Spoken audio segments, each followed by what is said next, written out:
back bench at the meeting cabin. It's a nice small group today. No issues at all. We have maybe about half full. Actually, we're just under half full, so there's enough room for everyone here on the upper deck or down below. If you want to go down, feel free to move around the boat now. You aren't confined to your seats. You are welcome to move around a little bit. Just mind your step. Watch your head. Coming up and down when you come downstairs and then stop to the world. Joel, get yourself there. You are more than welcome to move around though. Go up to the bow. The front, go take some pictures. Do the rose colors with Titanic. Always my favorite. Other than that, those equipped with firefighting equipment, with trains, maps, as well as man overboard situations, first aid. The crew will take good care of you today. The captain up at the helm giving the dockside announcements. Captain Phil. Captain Phil is one of our longest serving captains here on the International, over 25 years in these upper waters. So you are in safe hands. He knows the lake like the back of his own. The first mate today, he'll be circulating around the boat. We'll see him from time to time. It kind of looks like these, a little smaller, not quite so big. That's my brother. His name is Jeremy. He is a Canadian captain, licensed to Transport Canada, the International, the U.S. boats. Jeremy is only allowed to be a crew member or a commentator. He takes turns to do both jobs. So he'll be circulating around, born and raised here in Waterton, the two of us. So if you have any questions, of course, feel free to ask. Find all the mountains you see around the lake here today. Paddle all the way. If I was talking 2 hours straight, I'd probably let me do. So I don't want to do that. I was like lying down for a beautiful calm day like today. She got some beautiful views. So let's see what the talking for itself. And the phrase. That being said as well, I don't know if you recall, I guess this is second to last commentary. Maybe you've done tours elsewhere where you can hop on the boat and be able to tell the commentators say the same thing. I don't do that. It's been here now for over 10 years working on the lake, so if I was to do that, I'd probably go crazy about it. I do have to switch it up each and every trip. That's pretty incredible for sure. When we saw that lake, we was actually swimming across the lake. Pretty cool. Usually about a half dozen times a year or so. Love it. I love it. Right place at the right time. You never know. Those things we have people die. We've had one death in all of world history, and it was not on the Crit Trail. There was a mauling on the Crit Trail back in the 70s. Throughout the 60s, the 70s, and the 80s, it was seen as normal and okay to feed the wildlife. Now, feeding bears is not the way to go. Open pit dumps just outside of town. People coming from the cities would bring their old freezer burned foods, feed it to the bears out the windows. That's when we were having problems. These animals are very smart. They didn't taste food, human scent, didn't make that association. The silver lining through all of that is that no one had any different people, everyone got out safe, and the evacuation was very successful. It was on September 12th, and the sun rose and saved the town site, but there was a wind switch. The north wind started to blow into the valley. With a north wind, typically we have cooler weather conditions. And that's exactly what happened. Before that weather, that cold air mass, and then the rain got to the town, the fire started to burn down the upper Waterton Valley. You're able to see there, and it made its way just to the far edge of Mount Richards here, along the upper lake. You can actually see a spot here. The main blaze ended, and then there's a smaller spot fire further down the lake here. That is because of the embers. I mentioned before, the embers travel without warm air rising from the flames. The embers get picked up and they'll travel through the air. Grass, then come land ahead of the main fire, start smaller spot fires. This allows fires to move very quickly. Pine trees, you see around the right. That's what mostly birds. Pine trees, they have a straw, very tightly woven comb that contains the seeds. And those combs will only open up under extreme heat. And this area has a wind tip on it, and they would get carried above. As the wind blows, some of those embers, or sorry, some of the seeds will flow back down, slowly drawing away. But what happens is, at some point, the fire does burn through. It's not a matter of if, it's a matter of when. So when that fire burns through, the fire burns much hotter than it really should. And if it burns too hot, it can actually destroy the nutrient content in the soil. If that nutrient content is destroyed, it takes much longer for a forest to recoup. And that did happen in Waterton. Certainly, it's not along the lake, it's further up in the Cameron Valley. Captain Phil was up there just the other day, and he told me there are spots there that are still bare. Nothing that's growing, because the forest burned too hot, and the soil is destroyed. So again, this is because we've suppressed forest fires for too long. park's mandate is to let the forest burn. They can, like I said, there's no assets in the immediate area. They do let the forest burn.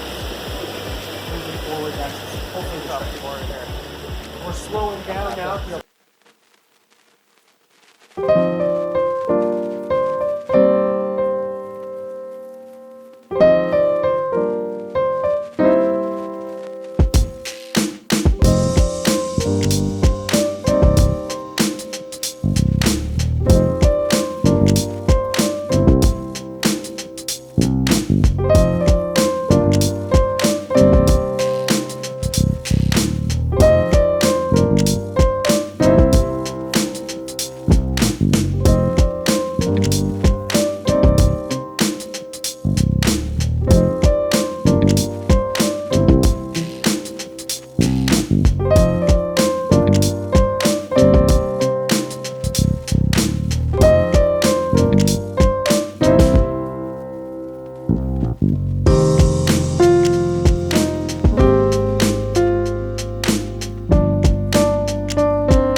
Park now, Montana.